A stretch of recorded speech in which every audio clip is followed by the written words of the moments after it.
Bom, meus queridos, hoje nós vamos falar do populismo e ditaduras na América Latina, capítulo 9. Durante a Guerra Fria, os Estados Unidos e a União Soviética buscaram atrair aliados das mais variadas formas, por meio de ajuda financeira, né?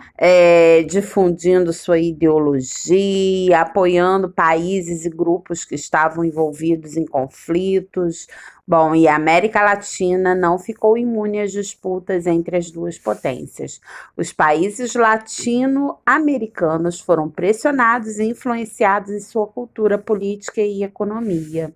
A pressão externa e as circunstâncias internas desses países contribuíram para a emergência de regimes populistas e ditaduras militares durante o século XX. A partir da década de 1930, algumas oligarquias perderam força e teve início um novo período da política latino-americana, em que surgiram os chamados governos populistas, denominação advinda das políticas e dos programas voltados ao povo.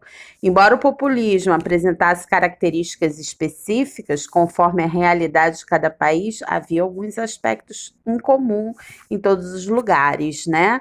O uso intenso da propaganda política em benefício do governo, valorização das classes populares e suas reivindicações, entre outros, né? Principalmente o nacionalismo. Os líderes populistas garantiam o poder buscando atender aos interesses dos diferentes grupos sociais de forma que obtivessem uma ampla base de sustentação. Bom, meus queridos, no México, Lázaro Cárdenas é considerado o principal líder populista do México. Ele chegou ao poder em 1934 e se manteve na liderança do país até 1940. Cárdenas foi marcado por diversas reformas que tinham o objetivo de reverter os efeitos da crise de 29, como o êxodo rural, desemprego, queda dos preços dos produtos agrícolas vendidos pelo país. Para incentivar a economia, foi criado o Plano Sexenal, com a proposta de efetivar a participação do Estado na economia. Além disso, foi realizada uma ampla reforma agrária no país. Para os trabalhadores urbanos, ficaram garantidos os direitos trabalhistas que já haviam sido estabelecidos pela Constituição de 1917, elaborada durante a Revolução Mexicana. Em 1931, ocorreu a criação da Lei Federal do Trabalho, que garantiu aos trabalhadores urbanos uma jornada de 8 horas diárias, salário mínimo e descanso semanal remunerado, além de uma regulamentação mais rígida para as atividades consideradas insalubres, especialmente para as mulheres e menores de 16 anos. A lei ainda estabelecia o direito à greve e incentivo à sindicalização entre os operários.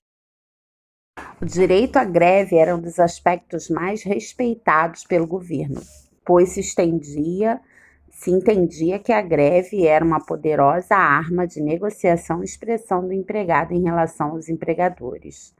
Bom, nenhuma sofreu interferência do governo, né? Nenhuma greve.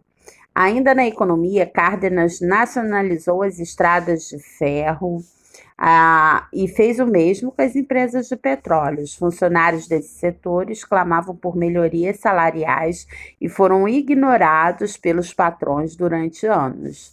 A solução que o governo adotou para o impasse foi nacionalizar as empresas, sendo o primeiro país na América Latina a tomar uma tal atitude. A fim de promover a preservação, a proteção e a pesquisa do patrimônio arqueológico, histórico e antropológico do México, foram criados o Instituto Nacional de Antropologia e História, INAH, em 1939, e no ano seguinte o Museu Nacional de História do México. Ambos fazem parte do projeto de valorização cultural nacional inserido pelo regime populista. Bom, Cárdenas Como todo líder populista, recebeu grande apoio da população mexicana, especialmente entre as classes menos favorecidas. A burguesia, entretanto, passou a fazer oposição ao presidente em razão das medidas de intervenção na economia e dos incentivos concedidos às classes trabalhadoras. O apoio às organizações trabalhistas e aos movimentos grevistas trazia prejuízo aos empresários e industriais.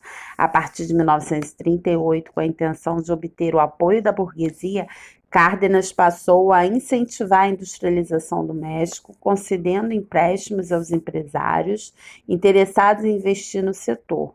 Tomou também medidas para fortalecer o sistema bancário do país. Bom, esse é o nosso conteúdo de hoje. Espero que tenham gostado. Semana que vem nós iremos finalizar. Um grande abraço, queridos.